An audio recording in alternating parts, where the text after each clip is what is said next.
Yeah, it's my birthday, so... Wait, it's your birthday? Yeah.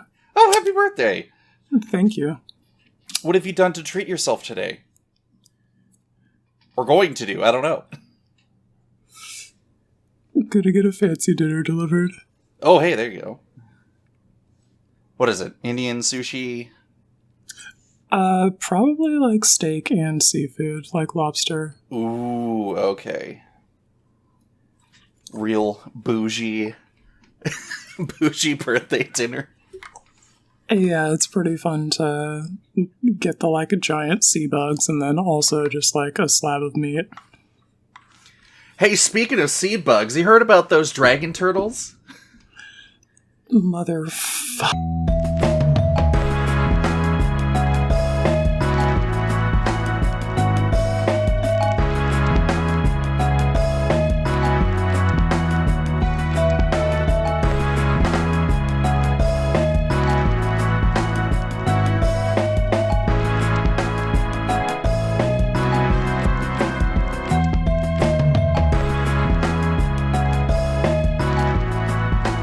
Yeah, what the fuck is up, gamers? We're back at it again. It's the Heroes Played Vibe Check podcast. I'm your host, Empress Quinn, and I've got my co-host Cole here with me. What's good, Cole? It's my week off, so I've done literally jack for like the last few days. And then I had a nap before this started, so I'm refreshed and ready to go. Oh, I'm so jelly. Way to go, you. And no fancy edited opening this time, but that's okay. We'll save those for special occasions. Yeah, I think we did a really good job with the last one, and we can put that in the on the shelf as like our achievement, and then yeah, it's the trophy. If we need to, yeah, exactly. Can't have too many of those there. No, but hey, compared to last time, a much slower week and probably a much shorter episode in comparison. We'll see. The work expands to fill the time available. Yeah. Let me let's open Twitter just to do some follow up on our own vibe checks this week, as well as what other people are recommending. Oh no, Twitter's giving me the infinite loop thing. Hey, you know who passes the vibe check? Zergo no Jutai passes the vibe check. Good old 5 mana, 4/4 flying haste commander that also happens to get a hexproof when it enters play. I did have Heroes Played in the deck that I played the other day. Did not get to play it, unfortunately, but I didn't need to either. Go figure. Mm-hmm.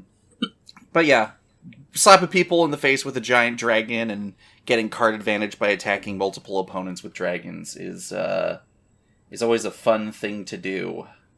Yeah, I actually got a taste of that myself. The casting Anticipate when you deal combat damage feels pretty good, and I would like to do some more of that. So I might see about including that card in another deck somewhere. Yep.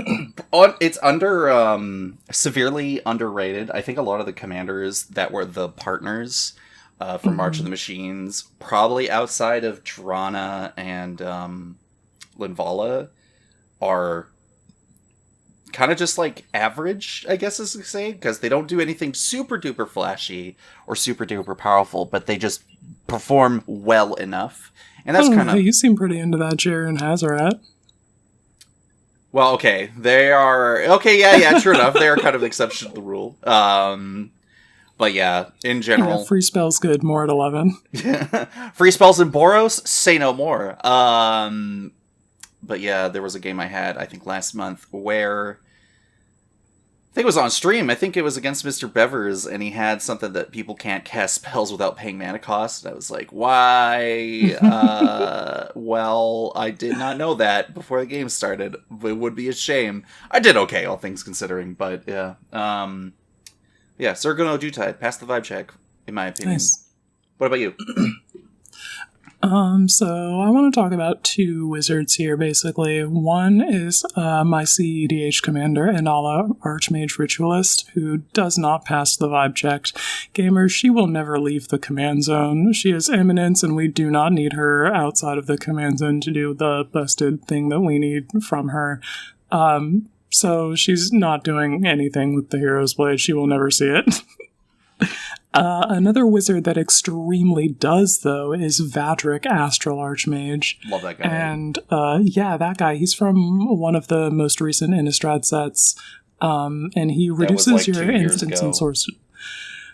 I'm crumbling to dust. I'm fading away as we speak. It's fine. We'll get over it. But yeah, he reduces your instants and sorceries by his power, so him entering the battlefield and picking up the Hero's Blade for a free +3 gives you a discount of 4 just like right off the bat, which is wild fucking strong. I don't know if you've ever cast a 4-mana sorcery, but I have a deck that's built around doing that, and all of them are good. Yeah, get it down to 1 or 2 pips. You're like, sick. This is awesome. Mm-hmm.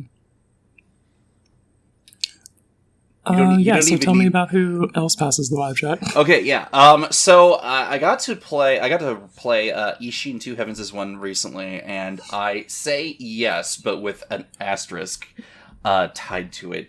And the reason is that I've kind of as I've played Ishin more and more over the last year, give or take, they put more and more cards out that's like, when you do attacks, God, I love any card that is starting to become like they come out with the Inferno, Grave, Titan like templating of when they enter an attack. I'm like, give me more, please. Really great in Ishin 2 Heavens is One, and he as a card definitely benefits from it, because one of the things I found is that you can obviously set up your board with Ishin. And you put your 1, 2, 3, 5 drop out, and then throw out Ishin and start getting the double attack triggers. But sometimes you're like, man, he can get in there. He's a 3-mana 3/4, even though he doesn't have attack triggers himself. But the cool thing is that he just still helps enable other attack triggers. There was an enchantment. There was a red enchantment, I think, from the same set or commander set. That you deal damage to the opponent equal to the number of cards they have in their hand. It's a red. Unquenchable Fury. Unquenchable Fury. Slap that. Slap that on Ishin. Favorite cards. And you make target Mr. Fitzy Fitz cry. Get his ass. So play that. And hey, it's got similar templating to Rancor, so if Ishin dies, it goes back to your hand. So you're like, great, this is exactly what I was looking for. So yeah, I don't have a copy in my Ishin deck, mostly because it's one of those decks that I only bust out because of sort of the novelty of just having a bunch of bullshit attack triggers. Is for some people is not very entertaining. Although I've been putting one of the things I've done in that deck is I put nearly every single 1 black mana drop that has a creature that's whenever it attacks, each opponent loses 1 life. Big fan of those guys. So put all variations of those in there, and I need to get do you have my boy Hellrider? Yes. Oh yeah, I got Hellrider in there. Are you kidding me? We put Hellrider and I'm cheering. I love that guy. Orc, and was it Captivate? There was a 6-mana black zombie that says whenever an opponent is attacked. Calculating Lich. Yes, anyone attacks anyone else, that doubles the life loss trigger. So you just have Ishin and that guy out, and you're just howling. You're like, you don't even need to attack me, right? And they're like, I guess. I'm like, yeah, do it. Do the work for me. That's great. He is the perfect guy for just the rude Mardu Goad deck that you can build now too, and you can play Aurelia and the new Aurelia, Karazakar. You can play Carter Doomscourge. Doesn't quite do it doesn't have Goad, but it basically does Goad. So it's it'll still great. Press the issue the way that you want it to. And you got one more on your end. My last guy is a brand new dude, Mirko, Obsessive Theorist, who passes the Hero's Blade vibe check with Flying Colors IMO. This guy wants you to be surveilling so that you can put a +1/+1 counter on him, and then on your end step, he'll reanimate something with power less than his. If and it returns it to the battlefield with a finality counter on it. So if he enters the battlefield and just like immediately picks up this hero blade, and again, he's a 1/2, I think. He's a 1/3. A 1/3, okay, yeah. So he picks that up, and immediately you can start picking up like 4 drops on your end step, or 4 power guys on your end step.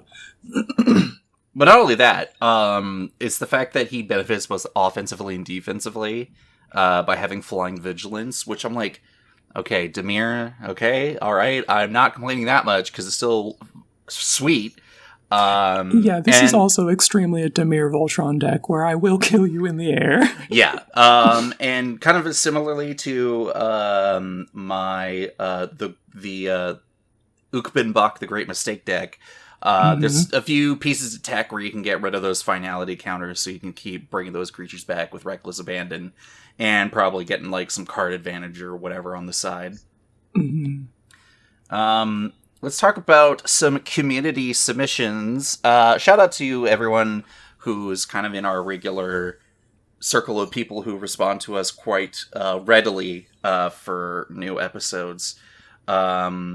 This week we got Trenton, we got Lenny, we got Benoit, we got Nick, Plaidclad, and we got Laura, Technicolor Mime, with a surprise, hilarious entry from Dale, aka the bad boy of EDH, who just sent a photoshopped Angraz the Quake Mole with the Hero's Blade, like, kind of slapped on it somehow. It's a lower quality, and it kind of looks like he's holding it. He's holding it, so, yep. Once again, Angraz is messed up. Angsrag. Dang it! My dad has dyslexia, and sometimes I wonder if maybe I got a little bit of that, but I don't know. Listen, you're doing your best. All right, so let's go for the list. Starting from the top, Trenton. First comment on Twitter was like, "Yeah, Mileva does." Oh wait. And what he means is 10th District Hero, where you level up 10th District Hero to become Mileva the Stalwart, our much beloved character from the Boros Legion, slowly making her way up to maybe finally getting an actual legendary printing. I am just praying that one day we do get that legendary Boros Mileva. But yeah, unfortunately she does not, despite the fact that everyone's like, obviously she gets like honorary addition to being run as a commander because yeah, for sure, the rules committee is not hard. They're not hard enforcers, and if you are a tryhard who's like, no, you can't run her as a commander, you're no fun. But unfortunately there's no way for her to enter and have the Hero's Blade attached to her, so it's a shame. Yeah, unfortunate. We're saluting her. Lenny kind of had a bit of a double submission, but one of them was a photo to reiterate on one of his previous ones. Oh shoot, which Capuchin was it? He's just like, oh, I had it ready to go. Danitha. Yeah, Danitha. It's the one from Aftermath. New Benalia's Light with 3 mana 2/2, Human Knight, Vision's Trample, Lifelink, and during each of your turns you may cast an aura and equipment spell from your graveyard. And he sent a photo of the Hero's Blade already being attached to it. So he made it happen, and he's probably just blitzed the entire table with that kind of head start. His second submission, where he said this came up in real life game, and when I was explaining the podcast to folks, it's Extus, Auric Overlord from Strixhaven. Not the backside making a bunch of blood avatars, as you are normally wont to do. That was my, instant thought in response to that post was, I mean, I guess it depends on what side you're casting, because Awaken the Blood Avatar gets an F in that rating. It does not give a damn about the Hero's It doesn't Blade. give a flying fuck. But Extus himself, with Double Strike? Yeah. Fuck yeah, dude, sign me the hell up. +3 for that. He's a 5 power creature then. Double Strike's just becoming a little bit more desirable as I'm brewing decks, Bloodrick. But in this case, every time I looked at Extus, when I first made an Extus deck when when Strixhaven came out, I really did want to try to be able to have both sides be flexible. like at all times, because Exodus does help you return non-legendary creature cards from your graveyard to your hand just by casting an instant or sorcery spell, which is already pretty powerful. But also having a viable body of being a base 2/4, going to a 5/6 with double strike. Yeah, pretty good, pretty sweet. Yeah, he's awesome. He actually used to be the commander of my Marty Phoenix's deck, and then I found that I was spending a bunch of resources trying to find Timna every game, so we just put her in the command zone instead. But for a while he was really cool at, like, returning stuff to my hand the cheaper way instead of, like, trying to answer the Phoenix's asks. And also the last, like, late game we could sacrifice Phoenixes to cast Awaken the Blood Avatar, and then return them with their abilities if we had enough going on. It was a cool idea that didn't work out very often, and then we just switched to Timna and Yeska, and it works a lot better now. Yeah. Also, some Phoenixes that have come out since, like, within the last, like, couple years have already been just a little bit better by themselves. We are getting higher quality Phoenixes, yeah, and every time we get another playable Phoenix, I'm on Twitter like, Phoenix mentioned, yeah! Yeah, let's do it! Speaking of Double Strike, Benoit pointed out, and he said he mentioned this to you yesterday, but Drizzt Do'Urden, oh no, you know what? I don't know this character. Yeah, the D&D guy. The D&D guy. He's the Selesnya Elf Ranger from the core set, Dungeons and Dragons set. He's got double strike. He's a 3/3. When he enters, you create. I can't even pronounce that. I'm not even going to. You create a legendary. It's just Guinevere. Oh, it's just Guinevere? Oh, okay, cool. Yeah, sorry. Legendary 4/1 green cat creature took with trample, and then whenever a creature dies, if it had power greater than Drizzt's power, you put a number of +1 counters on Drizzt equal to the difference. So, what Benno was saying, like, obviously the baseline is, ETB, you could put the sword on him, you could put the sword on Guinevere, or... he says he's trying to find... He put down this sequencing thing, which really confused me, because I don't know... I'm not sure if it works, and we'll get back to you on that. So he's like, so you might be able to sacrifice the token and instant speed, you might be able to resolve the stack to not pay for the equip cost, which, so you cast... You have Drizzt enter the battlefield and have, I think, this sword equip trigger on Drizzt. But then you resolve make the token first, so the cat enters. Then the sword goes on the cat instead. And then you sack the cat to then put the counters on Drizzt and then equip the Hero's Blade to it, I think. But I don't know. I think that makes sense, because the trigger to put the sword on... what's his name is still like on the stack when you're still doing all of that. Right, okay. And I don't think there's anything that, like, interrupts that, despite all of that other bullshit still going on. Okay. So, I don't know, get back to me, rules babes in the chat. That seems like it should work, though. Big question marks. Yeah. But also, hey, another giant double strike creature. So, yeah, that, again, awesome.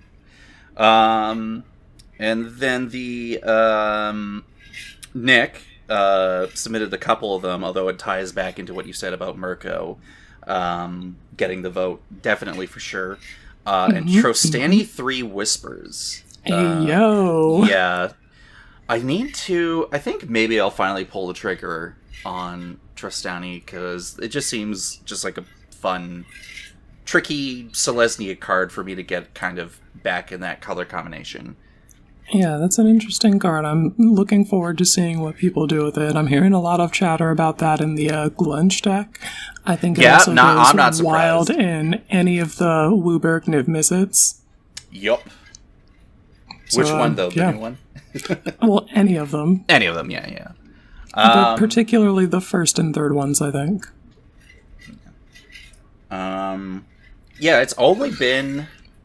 within a week or so since release happened, and I've already seen a few cards from the set be played. Someone played Aurelia the Law Above the other day, and just crushed it. Benoit could tell you all about it. He made the guy draw like 7 cards that night, and I looked over I looked over to the table, I'm like, why did you do that? He's like, I thought I was fine. And I'm like, no! Why would you give the Boros deck? Anyway, he could complain about that. I also got an Aurelian to play recently.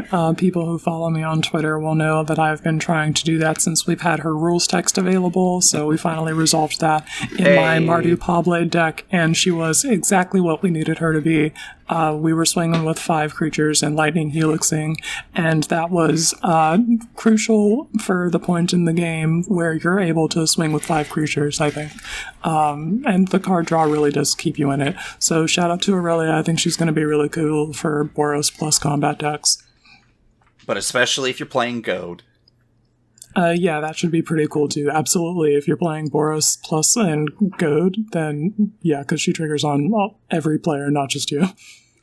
Then finally, Laura submitted Tomic Wielder of Law, the new version of Tomic, 1 white, black, for 2/4 human advisor with the affinity for 1 single planeswalker, the only one that matters. Flying Vigilance, and then whenever an opponent attacks with 2 creatures... whenever they attack, and if 2 of them are attacking you or planeswalkers you control, they lose 3 life and you draw a card. Once again, going back into the Flying Vigilance, evasive, defensive combination of keywords, like, you're getting a 5/6 out of it. So, you're already de-incentivizing people, but if they really want to test you, you're like, cool, alright, let's do it, and you got a 5/6 ready to block. I also think that would be such a funny Rule Zero deck to have, like, Tomic and then all of the Rawls and a couple of other, like, planeswalkers that synergize with spell slinging, and then just miserable Orzhov hate cards and then to fill out the rest of the space. So you've got the black-white Orzhov part from Tomic, and then your blue and red planeswalkers from Raw, and then they get to, like, hold hands mechanically. There we go. Guess you kind of might have to make it a stack seed deck because you got to put the other Tomic in. Yeah. I mean, that's one of those hateful cards in Orzhov that we were talking about. I mean, all the guys, we want the cam balls, we want the... I can't think of any other ones off the top of my head, but you all know exactly the package of cards that I'm talking about. And if you don't worry about it. Yeah. So yeah, that's it for community responses. So thank you everyone who listened and participated. Just a reminder that if you're interested in participating in discussions in the episode, you can use Twitter, but totally understand if you don't want to. But also if you are a Spotify listener, you can use the Spotify question option that will be available somewhere. I don't know, like I think if you scroll down on like mobile, you can find the question section for that episode and get back to us. We'd like to know what your thoughts are on episodes and things and Magic and so on. Let's change it up a bit. What are we doing non-Magic related lately? So I really hit the Lamau what exists outside of Magic, but... Understandable. I do actually have a couple of things that we do outside of that. Mostly, I think the Game Boy Advance game Golden Sun was recently put on the Nintendo Switch, and we've been playing a bunch of that. That's a game that we enjoyed a lot in younger years. The soundtrack is an absolute banger. The combat system is novel, and the little guys that you can collect, the Djinn, who grant you greater degrees of power, are I think a cool and interesting magic system that I didn't see elsewhere. And the summons that they call forth, it's really cool art and everything about it is awesome, and there's 2 whole games and it's a bunch of fucking content, so just go slurp that up through a straw. Really like that. I've so many hours lost to both Golden Suns, and did you know that it was nearly going to be a Nintendo 64 title before they brought it over to I did not, but that explains a lot, actually, about why it's like that. Yeah, if you pay attention to the sprite work, they are done the exact same way Donkey Kong sprite work was done in earlier Nintendo titles and stuff. So, and just, God, they crammed so many effects in that game that were so intense that there was actual slowdown on in gameplay, which was obscene. I'm like, wait a minute, lag can exist because the frame rate is too high for the humble Yeah, you just fucking spam all of your max level summons, and you just like your Nintendo's struggling for its life it's like, to produce dear God, these images. please, why would you do this? I'm like, blame whatever company made Golden Sun back then. I think it's Camelot. Yeah, Camelot. Yeah, what a bunch of mad lads over there. Love those games, though. Yeah, absolutely appreciate their work. They put their whole everything into that. Thank you so much for doing so. Motoi Sakuraba being like, hold on, you got the crunchy Game Boy Advance sound card? No problem. And just fucking is a maestro, and you're like, oh, it's so good. Yeah, what a soundtrack. Love that game. Wonder if there could be you could replicate the RPG system with the Jin synergy system. Like, I wonder if you could do that feasibly. I don't know. I just feel like people just aren't making that game. I mean, there was a third Golden Sun that we don't not talk about it. No, we talk about it because it's still Golden Sun and it's still fine. It's just not as good as people wanted it to be. What can you do? Give me another one. I'll play it. Yeah. Oh no, came out tomorrow. Would play easy. What else have you been up to? I've also been playing just, okay, so here's the thing.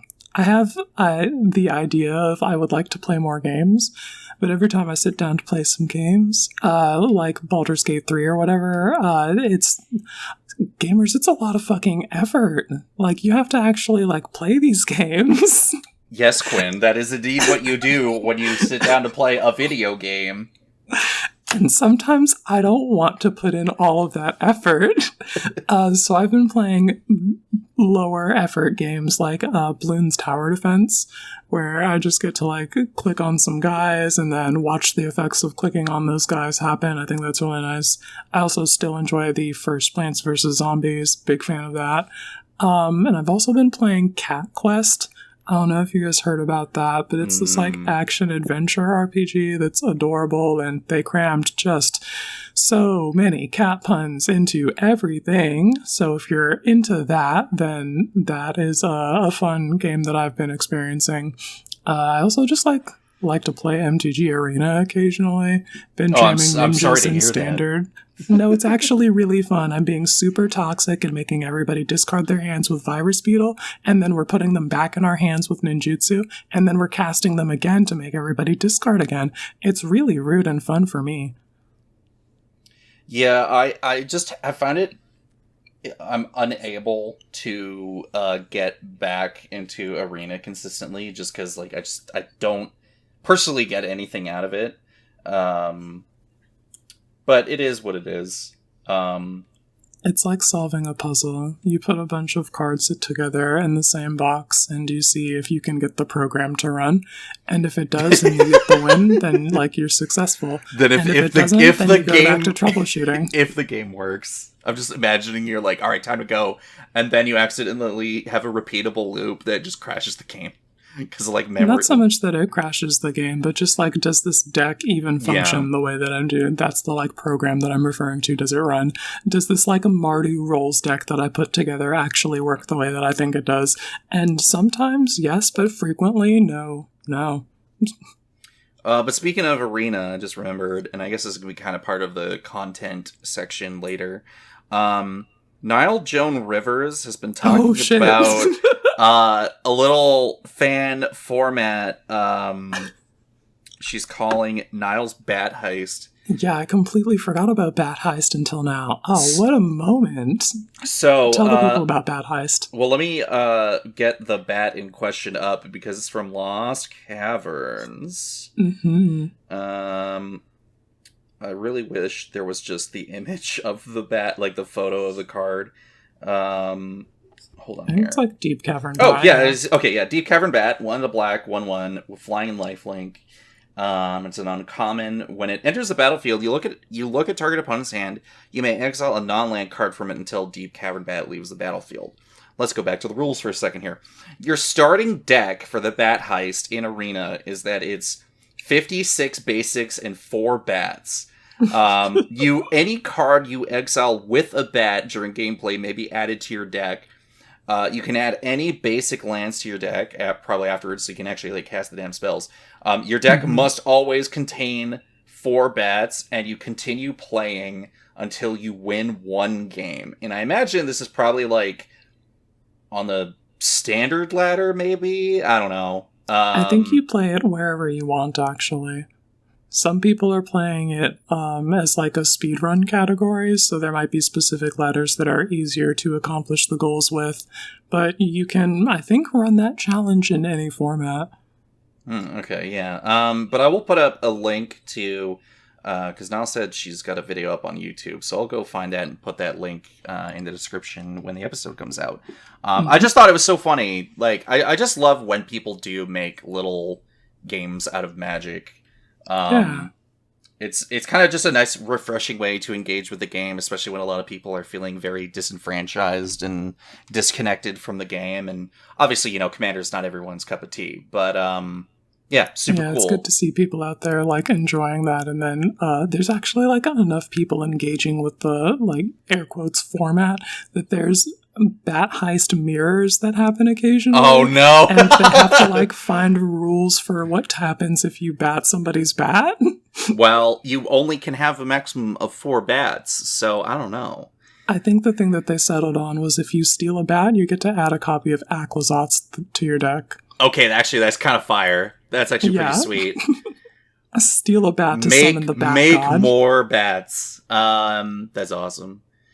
But anyway, speaking as someone who does actually sit down and play video games, don't have that issue, a skill issue, you might say. No, it literally is a skill issue. I do not play enough video games, so sometimes I'm not good at them, and you kind of have to be a certain level of good to have fun at some games. Yes. So it's a little bit of that.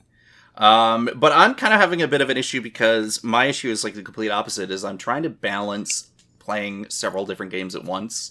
But when your list consists of Armored Core 6 Fires of Rubicon, modded together Fallout 3 and New Vegas under the Tale of Two Wastelands mod, Monster Hunter World was on sale during Christmas, and so I was like, cool, I would want to play Monster Hunter World again on PC this time. And I'm running through that using the Gunlance right now. And then Persona 3 Reload just came out, and as someone who very briefly played the original and not desiring to play clunky old PS2 games with mechanics that didn't age terribly well, I've been really enjoying my time. And also my girlfriend, I'll have the music, like the battle music, be playing in the background, and she's kind of like humming along, kind of making fun of it, but also being like, yeah, I kind of enjoy this. We're like, okay, good. But yeah, I've, for the time being, abandoned Fallout. And right now, realistically, the only 2 games that I'm actually focusing on is Armored Core 6 and Persona 3 Reload. And the reason I'm bringing up Armored Core 6, actually, recently, me and one of my buddies had kind of realized, like, we normally play Magic every once in a while, and he's like, yeah, I have Armored Core 6, and the other night I was like, cool, let's talk about it. And then we started a call just to, like, talk about the game and, like, the lore and everything, and I'm like, yeah, no, the lore is ambiguous and blah, blah, blah. And then I'm like, do you want to do, like, free 1v1s for, like, no stakes? And he's like, hell yeah. So for, like, an hour and a half, it felt like, maybe even longer, like, we were doing 1v1, and going back and forth, and then going back to the garage, and all you just hear from me is like, all right, it's jank, let's run it. And then just the most crazy combination. Like, he, shout out to my buddy Tommy, he's been on the old podcast before, but he only had, he said, he's like, okay, so he just finished his first run of, like, the first route out of the 3 routes in the game, and he only has a certain amount of, like, actual body parts of the mech suit. So he only has, like, a handful of cores and a handful of leg parts. But he always uses what everyone calls the wheelchair legs. 'Cause it's literally, like, miniaturized tank treads. Oh, yeah, tank treads. So he gets, like, anyone who knows Armored Core 6, this will probably fly over most people's heads, but if you do know, he was throwing out the double Songbird missile launchers or the double Zimmermans, despite the nerfs and everything. We were still wrecking each other back and forth. But he was always on tank treads, so we would get up to like an isolated, elevated battle level for like the match. And because of how the tank treads still like follow the laws of like gravity and inertia and shit, he would fling himself off the side and then have to boost back up because, wait, when your treads are pointed in one direction and the direction is off the side of a cliff, you gotta get yourself back up there. So yeah, it was a good time. Armored Core 6, FromSoft's notorious for really difficult video games, but once you get into it, you get to love it. Yeah, that is one of those games that is simply above my difficulty threshold, and yes, I will not be picking that up. Understandable, I totally understand.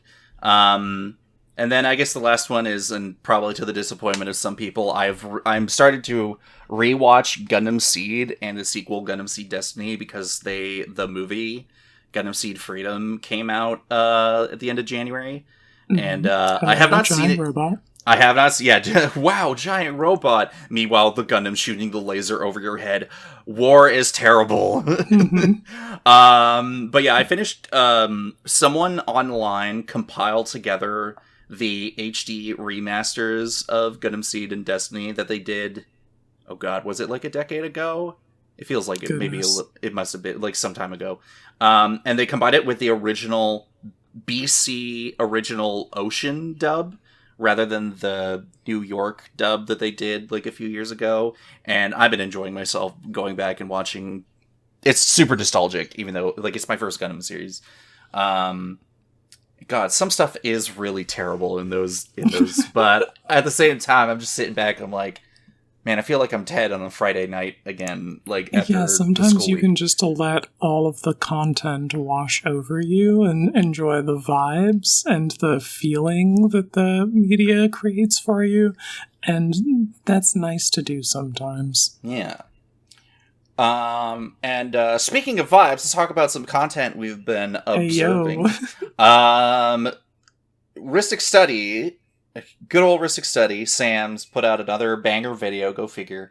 The reason it took him so long, it's an hour and a half long, plus all the research he had to do about the 25 years of foil magic cards. So hey, I'm known as the foil guy in my first play group. But oh boy, foils, they do Pringle a lot, and there's a lot of reasons for that, go figure. So I finally sat down and I was doing laundry today and I just listened to like the full episode, and it was a great hour and a half spent. So you want chill vibes and learn about a really big part of history of magic cards, go listen to that. It was a good listen. I listened to it last night. Awesome. What stuff you've seen recently? I really just want to shout out everybody else's cool detective procedural content this week. That was a big thing for the Murders at Karlov Manor release, and obviously we weren't the only people to do that, but I like to see everybody's different takes on the genre. We had Mook Dubs in particular, I think, was one that I was thinking of, so check him out on Twitter. Or primarily, I think he does the content creation on TikTok. But just check that out. Game Nights also put out a very well-produced detective procedural short with a bunch of Magic the Gathering puns and such. So yeah, check all of that out. And then I'm just patting ourselves on the back because we fucking shredded. That was really cool. Yeah. I had a lot of fun editing that and putting that together. And I just love... I really don't mean to gush about it, but it's just the fact that I was like, hold on, what if I do an immediate audio cut and swap to you? Just normal voice taking me right out of the whole bit. And just be like, play your fucking cards. I'm like, so beautiful. I love being able to do that shit. What a good time. Yeah, no, it's super fun. A little bit I wouldn't say thinner, but like let's go through some things here. Suspend had a rules change. That people were like, this is how it always worked, right? And they're like, no. And you're like, okay. So originally when you cast it, or when you were going to resolve suspend spells, you had to obviously cast the spell. Well, I would say obviously because people did not think it was that obvious. But now they've changed it so that when you remove the last counter and go to cast a spell, you can choose instead to have it go to exile. So I'm in favor of that. I think it's bringing that in line with the expectations of the way that the game works, is similar to how the rules change for commanders like Dying works. Yep. People always thought it worked that way, at least the people that I've played with, so it's just like bringing the way that that works in line with the way that everyone's playing it anyway is only positive to me. Yeah. So, you know, I don't play with Suspend a whole lot myself, but it just seemed, it just seems more intuitive that way. And yeah, back, again, as usual, like I usually like shouting out other content I'm getting into lately. Am I the Bullcast and Harold's Horn have been getting their episodes out and having a good time, and I just like what they're doing. I love everyone's dynamic on each of those casts, so go check those out if you haven't already been doing that. And then finally, because spoilers were over and people wanted to find new reasons to get on the Discord stream, we won't not be delving into it too deeply here, but there was a new state of the format, and as well as Commander banning quarterly updates as they normally do. In that sense, nothing's changed, so banger, no dockside pots and pans, and blah, blah, blah. We all know what everyone wants out of that. But what they talked about was that, obviously there's going to be some changes with the changing of hands, and it's... I don't know. I can't blame the RC for trying... Oh, God, it's so complicated. Where do I even start with this? Just to read the article on the state of the format, and we don't have to, summarize that. No. But one of the cool things I think that happened was that they put updated, reasons as to why cards are banned on the main website. So go take a scroll through there and read it. Whether or not you agree with it, I don't know. I just find it's a little more informative. And I do like that. Yeah, it's good to know the why behind why things are banned, because a lot of people just simply don't have that context. But yeah, not much more to say about that. Just go check it out. I like what's going on. I'm a big fan of the rules committee, so nothing to say there. Let's get into games and decks that we've had for the last couple weeks. First and foremost, fuck Hackball. Oh wow! Right out the gate, saying it with your chest. Some merfolk. I'm a big proponent of killing all merfolk that you see in front of you, but particularly this fucking dude. I've been on each of your creatures exploring at the beginning of combat is an extremely powerful ability, and you can simply play what's a doubling season? Primal Vigor, the Hardened Scales. Hardened Scales. I've been on the receiving end of a couple. Tommy is one of them. He got a Hawkball deck for his it was for his birthday. He did get it as a birthday gift. Nice. And you know what? Surprisingly, or maybe unsurprisingly, out of the box, that deck fucking slaps so hard. And I've been slapped by so many goddamn fishes. I'm so tired of it. I don't know what to tell you, babes. Get good. Play more board wipes, I guess. I don't know. But yeah, Hawkball, the precons as usual, continuing to be better and better every 6 months. Or every play more 2 months. Stifles. Yes, that's really the trick. And then you just alright, beginning of combat, and I'll just stifle that ability. And let's just, alright, moving on. Yeah. But yeah, no, Hawkball, fuck that card. Anyway, what's going on with you? So I got in a couple of games with the Demir Surveil Precon. Like we mentioned at the top, Mirko, Obsessive Theorist, a really cool card, passes the Hero's Blade vibe check, and that deck, wow gamers, what a good deck. I've been a big fan of the Surveil archetype. I like to play that on Arena with my little Disinfo campaign and Nightveil Sprite and Dimir Spybug. You know, that deck from one of those Ravnica limited archetypes. So I wanted that to be ported to EDH for a while. And Mirko really, does exactly what I wanted him to do. He really makes the Surveil and Reanimator archetypes hold hands. And you have all of the powerful and iconic Reanimator payoffs that you would expect in the deck, as well as every one of the Surveil cards that you're expecting to be there in there. There's also some just really cool original designs. Eye of Duskmantle in particular. Let me actually pull that guy up. Yeah, because I have no idea what, I feel like I should know what that is, but I got my head so far out of keeping track of cards. Mm-hmm. Yeah, check this guy out. You're going to want to pay attention because I'm going to try and kill you with it. Eye of Duskmantle is a creature, 3/8 with flying and lifelink for 5 black, and it says you may play lands and cast spells from among cards in your graveyard you've surveilled this turn. If you cast a spell this way, you pay life equal to its mana value rather than paying its mana cost. That's actually pretty fire. What the hell? Yeah, so I've got this engine where I've got that new Sphinx that you can not foretell it, but suspend it with 6 time counters on it. Mm-hmm. And then at the beginning of your upkeep, if it's in exile and you remove a counter from it, then you surveil one.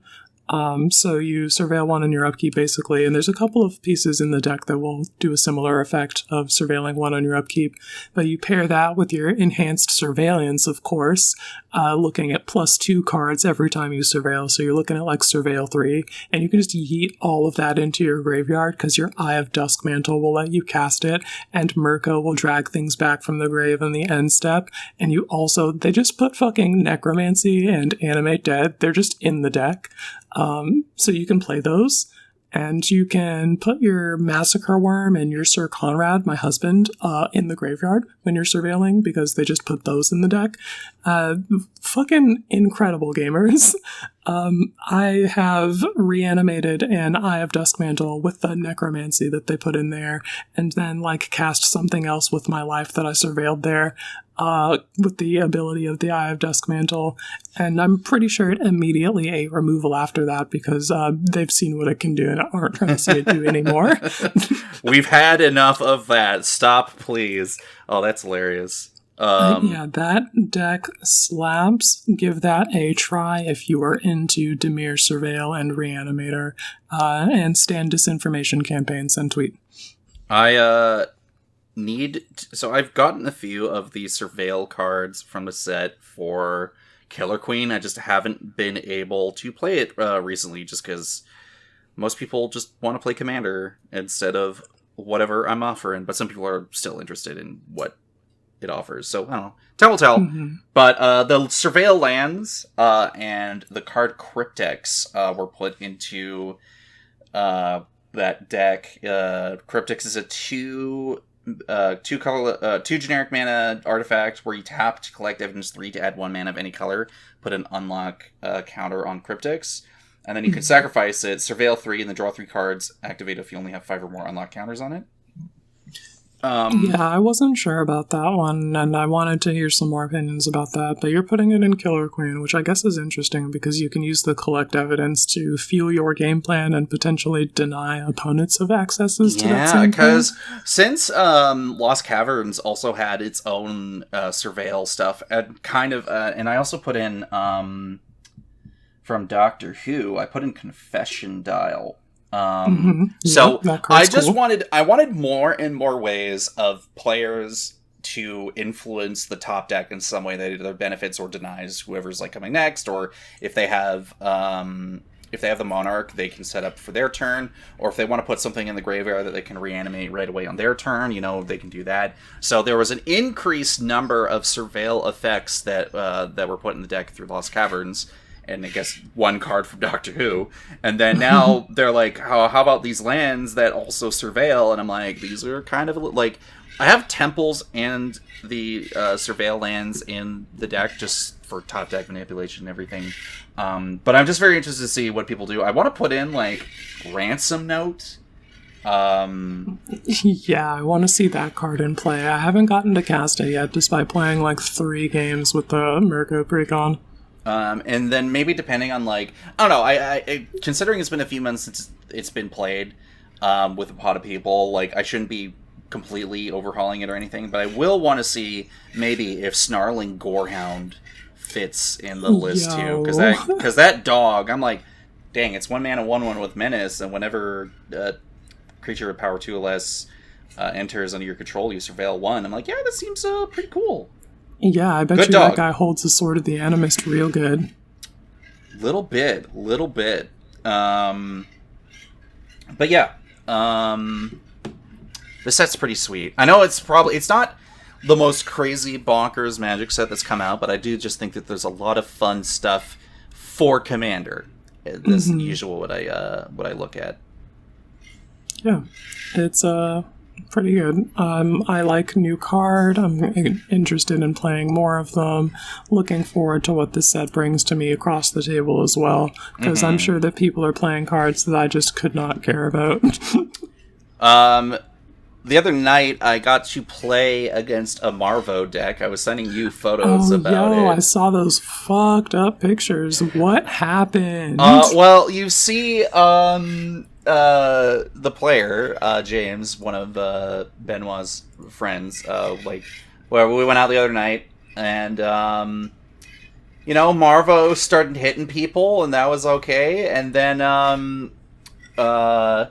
that new Sphinx that says you can collect evidence 10 instead of paying for spells happened, and then Marvo threw out a 1 with the multiverse. Oh no. And then Sphinx of the Second Wind, I think it's called, where you get your Second Sun, so you get your additional upkeep on tap stuff. And then an additional beginning phase, yeah. And then Omniscience came out, or did he even? No, he didn't. Wait, did he put it out? I can't remember. Basically, it didn't matter. We tried blowing up the board a couple times, didn't work. We just didn't have the right spot removal for certain things, or we weren't entirely sure when we did have the spot removal what was the best point of getting rid of what, because it was all bad. And yeah, Marvo, the thing unsurprisingly, about free spells is that they're good. Yeah, so Marvo, unsurprisingly, fucking slaps once you get going, but I also do see how the deck could fall apart if you can't even get the Marvo train going. So we let it get out of hand. I've learned my lesson. I was pretty pumped for it the first time, but I was like, if I see this happen again like this, I swear to God. Yeah, tell me about that. Is that the move now? Do you just ice Marvo on site? Oh yeah, for sure. No, 100%. If I see that a single tentacle of that motherfucker, he's dead. I swear it. Not interested. But yeah, pretty good. Pretty crazy explosive game. It was kind of wild. And yeah, so I made a tweet the other day. I made a couple tweets, but I made a tweet. I was at this tweet. Yeah. I was at my game store. I was at a game store on the weekend, and as I was chatting with some of the people who were working there, one of the guys was talking about his Felisa deck that is focused on sacrificing Gideons in sort of aristocrats. What a bananas fucking sentence, and also, homie, you are brilliant. Yeah, and so Felisa Fangus Silvercore is 2 black, white for a 3/2 vampire wizard with flying and mentor. Whenever this creature attacks, you put a +1 counter on a target attacking creature with lesser power. And whenever a non-token creature you control dies, if it had counters on it, create X tapped 2/1 white and black inkling creature tokens with flying, where X is the number of counters it had on it. And usually when you activate Gideon, you usually activate him for 0 or a plus, so he has counters on him, and oh wow, what a surprise, if you sacrifice him, You make a bunch of Inklings, and but what I find so interesting about Magic Twitter is sometimes it makes sense and sometimes it makes no sense. I put a very bare bones tweet out where, by the last response, like I structured it as like, be at the game store, listen to a guy talk about his Felisa Gideon typal aristocrats deck, and me with a shocked face, and that thing has like over 1 point whatever K likes and numerous people talking about it, and it might have been based off an article on Commander's Herald by Games Freak SA. And yeah, it's a really cool idea. It is a super cool idea. I'm looking at it from a lore standpoint, and I'm like, please leave my boy alone. He needs to rest. No, I'm crunching him and using his bones as meal for my Inklings. No, leave him alone. But yeah, I've had 2 explosive tweets this last week alone, and one of them was about the Gideon Felisa deck, and the other one was about that new enchantment that makes clue tokens equipment. And the only thing I tweeted out was the image and what the fuck in all caps, and that thing also exploded and went off, and I'm just like, Magic Twitter makes no sense. But I got it doesn't make any sense. Just ride the wave. I got some follows out of it. Whoa, yay. Well, I do think it's cool that you can now make clues equipment, but then I'm also like, hey, listen, or I already have Arterial Alchemy. Why do you make this white version of it? Like, I don't make enough clues in Odric Blood Curse, so I can't really use it. I'm mad. I think you still put it in Odric Blood Curse. I need to think about it. I've already made some pretty hard cuts so far. Or that goes in the Odric 2 deck. Yeah, I don't know. I still need to think about that. What other games you got going on? So the other thing that we want to do in this pre-con fangirling section is, this is the Nelly Borka and Prisoner's Dilemma Fangirl Hour. Wow, Nelly Borka. What a conniving little shit stirrer. You got your head in your hands. You're like, wow, so cool. Yeah, basically.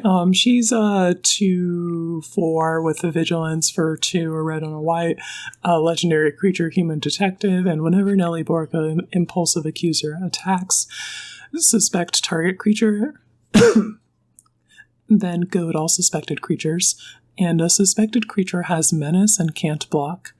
Then whenever 1 or more creatures an opponent controls deals combat damage to 1 or more of your opponents, you and the controller of those creatures each draw a card. So I want to play this card and Karazakar and Aurelia back at it again in the Mardu Deck gamers. It would be so sick. Yeah, I already have a Grixis Go deck, but I might have to do it to him again. And once everyone's goated, no one is. No, everyone's goated, and I just sit back and I let you all fight it out, and then I play something in the command zone that ends the game. Yeah. I also want to fangirl about the card Prisoner's Dilemma, which just fucking lasers people, and then you cast it again from your graveyard because it has flashback, and it does it again. Gross. I can't believe it's such a fun design that relies on. I always love mind games in Magic, but this is like the biggest one where it's like, okay, so each opponent, what am I, Canadian? Each opponent secretly chooses Silence or Snitch, and then choices are revealed. If each opponent chooses Silence, Prisoner's Dilemma deals 4 damage to each of them. If each opponent chooses Snitch, it deals 8 damage to each of them. Otherwise, Prisoner's Dilemma deals 12 damage to each opponent who chooses Silence. And then with flashback for 7, which is obscene. I can't believe that. So it's so funny because you get to be like, and what did we learn the first time? And then people are like, nothing, and then they get laser for 12. So yeah, I do find it very interesting how a little closer a lot of the creatures work with the commander decks. At least maybe from my perspective this time around, because Aurelia the Law Above absolutely loves this pre-con. Oh yeah, I would windmill slam that in that deck. There's probably one of those cards that is less inspiring than an angel with those keywords and abilities, so I think that's an easy swap. My issue right now is I'm sitting on the fence of what to do With Agris costs Spirit of Justice, and whether or not I do put him into Odric Blood Cursed, but what do I cut for it? So he's a 2 red and a white, 2/4 Spirit Detective with double strike and vigilance. So he has 2 keywords. Great. Whenever he enters or attacks, choose up to 1 target creature. If it's suspected, exile it. Otherwise, suspected. And the reason that I'm looking at that is because it says suspect anything, including my stuff. And you know what? Sometimes I'll tell you right now, I'm not really blocking in that deck. So I can be like, I give my own thing Menace and swing in. Or I can ETB, Agris cost has haste, go attack, get rid of whatever your thing is. So, feels kind of weirdly flexible. I'm just not entirely sure what to cut for it. But speaking of cuts, or why the fuck, Cole, did you not put this card in Odric Blood Curse before? Jor-Kadeen the Prevailer is fucking... Jor-Kadeen. Why did I not put this guy in there? So he's a 5 mana, 5/4 with First Strike, and if you have 3 or more artifacts, creatures you control, all creatures, including him, get +3/+0 until end of turn. What a card. That's a Boros Crater of. Yeah, I feel so incredibly silly for not putting it in here before, and I did not win. I was on a stream with Crow Itsuki last night, and we I didn't win any of the games last night. I'm good with that. But oh boy, did I have everyone on that table running scared when I threw out just haymaker after haymaker, and they're like, whoa, wait a minute. So I took out one guy, and then I took out the other guy, and then Crow's like, okay, you've had enough fun, and you took me out. But yeah, you got close.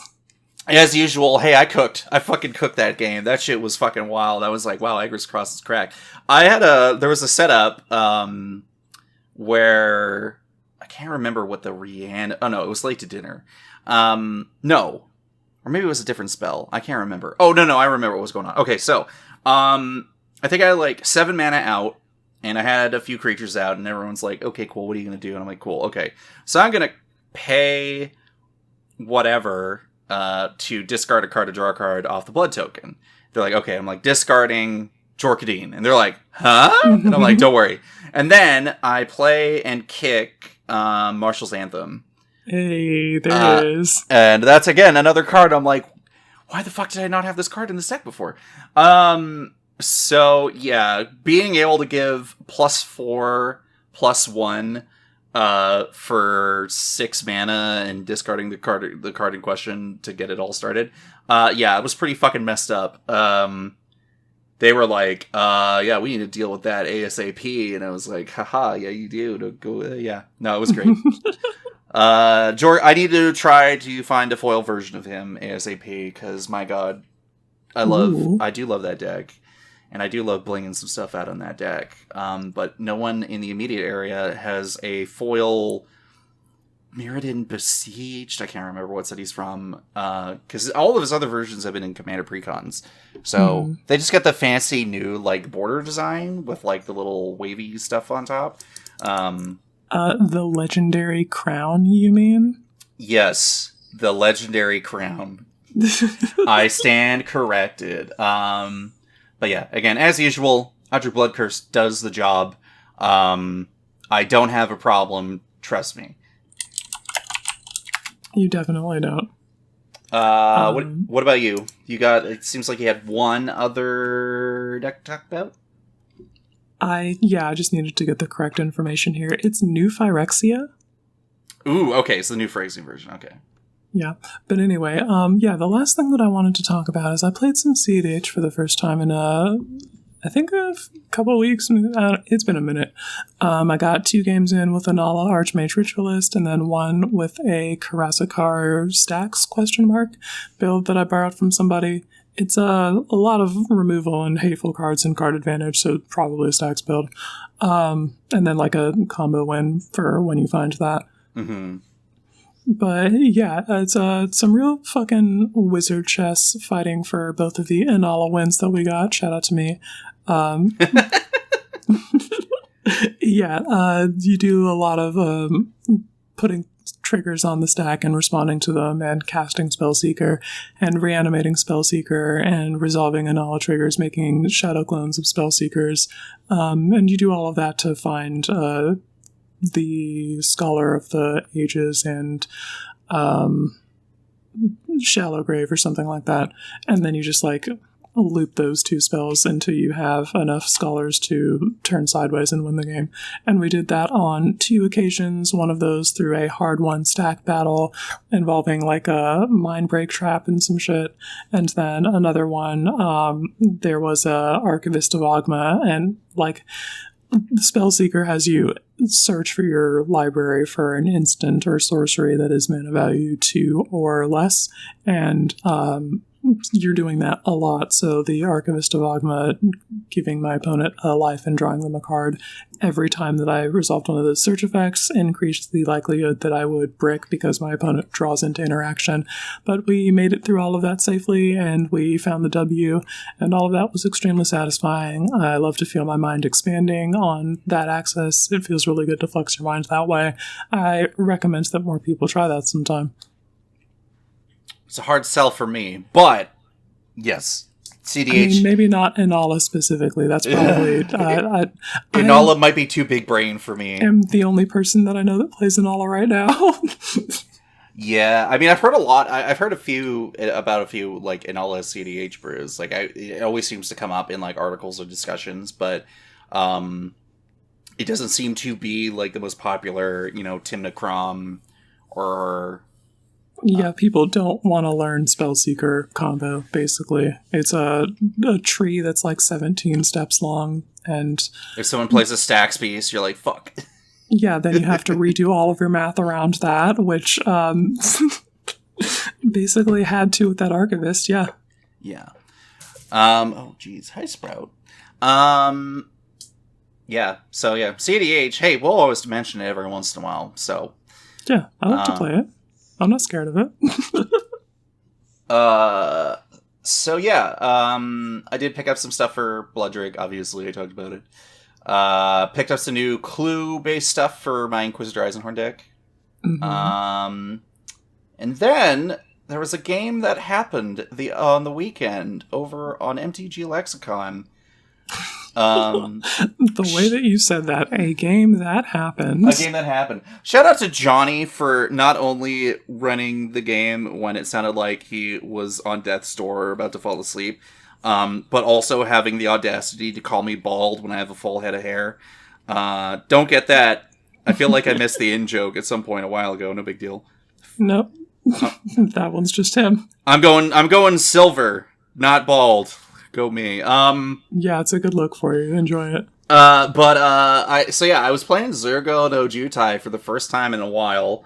Yeah, I finally got to see that deck in action. And I was like, all right, so what's the game plan? Well, I can't remember what my opening hand was, but it was good enough. Because once I started getting Zergo no Jutai out, I just started slapping everyone in the face. And then I threw out Ojutai Soul of Winter, which is whenever dragon attacks, you get to tap something down and freeze it, which is one of my favorite... I was sampling all of your Draconic business, too. I was playing this Grixis Cypher deck that has a bunch of, like, control stuff and clones, so I'm just like, I'm gonna play this clone and borrow a Zergo and Ojutai for a turn and see what this is about. Got that attack trigger in, put that back in my hand with the combat damage trigger. Which was pretty sweet. Really that was good. Pretty sweet. I was like, I think I'm gonna try it again with the other Ojutai that you played. And then I said, Dragon Turtle Jutsu. And you're like, what the fuck? This was some absolute fucking bullshit. I'm like, I'd like to announce my intent to go to combat. And you're like, I'd like to respond to that. And I'll flash in Dragon Turtle. And I'm like, what the fuck is this bulk rare? And it enters the battlefield tapped and basically fucking drags under my creature like it's tapped too. And now my sick fucking mythic rare or whatever that I was gonna swing and get bonkers attack triggers with is completely fucking nerfed and can't do a damn thing thanks to this damn Dragon Turtle. You're like, Shadow Dragon style. And I'm like, Dragon Turtle style, get wrecked. You're like, no! my plans foiled. Anyway, play more Dragon Turtle, gamers. I think that's cool. Interaction doesn't always have to be like a counterspell or a kill spell or whatever. Sometimes you can just play a silly little guy who does a little thing. Yeah, it was it's a really janky deck. I do feel like there's probably a few things I can use to like tune it a little bit here and there, but I feel like the current whatever I was doing that night was just really good enough. It was sick as fuck, dude. I wanted to get the other Ojutai out and have the trifecta going, but honestly, getting the OG 7 mana Ojutai out with the board state I had going on, yeah, it was good enough. I was freezing people's stuff, I was knocking people out. Yeah, it was a good time. And then you were like, "But what if I partook?" And I said, "No." You let it slide one time, and I was like, okay, cool, I can get away with that. I'm going to try it again. And you're like, abso-fucking-lutely not. You're not bouncing your clone back to your hand again. Can't have that. But yeah, really do take a look. Like, I do encourage people to take a look at a lot of the creatures pairs that were in March of the Machines. Yes, DeJaro and Hazard are busted. Go figure. But definitely one of my commanders came from there too, Gorogor and Satoru, that I've been enjoying greatly. Also a team up, so just like check those out. There's a lot of cool legends to brew around in there. And then I guess finally, just to wrap up this episode, as I've been keeping track of my commander games for the last month, I think maybe I might have missed a game the other week, but I think other than that, still good to go there.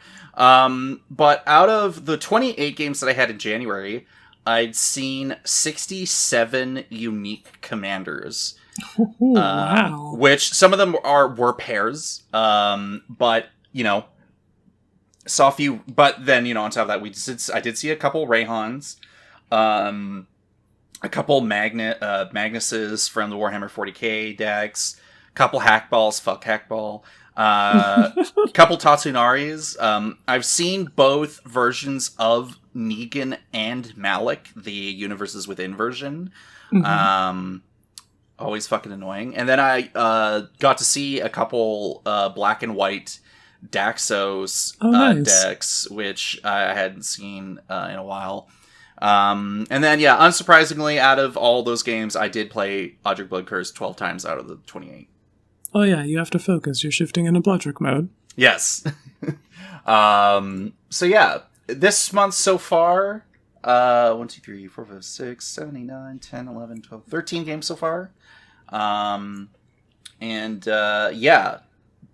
Full steam ahead. It's pretty nice to focus less on the wins than did you cook. And this month, a little more no's are popping up, but in general, the games, have been pretty good. Well, that's good to hear that at least the games have been good, because above all, that's the important part. Anything else to contribute on your end? Gamers, I think that is going to be it for me. Be excellent to each other out there. Cole, tell the people where they can find us online. Yeah, you can find me on Twitter under Uncommon CMDR MTG. You can find Quinn at Girl Dick Energy. You can find our hub of announcements and everything at HBVC_MTG. And yes, I know I kind of made fun of Blue Sky because no one really uses it. I don't. But that did enter public access now, so you don't need invites anymore. If you are looking for a Twitter alternative and looking for a clean slate, I don't know. I guess we should probably try Blue Sky. I don't know. And yeah, thank you all for listening. Hope this one was a lot more digestible than last time. And yeah, we got a clean hour and 13 minutes on the clock. We're fine. We'll see you next time. Later, gamers.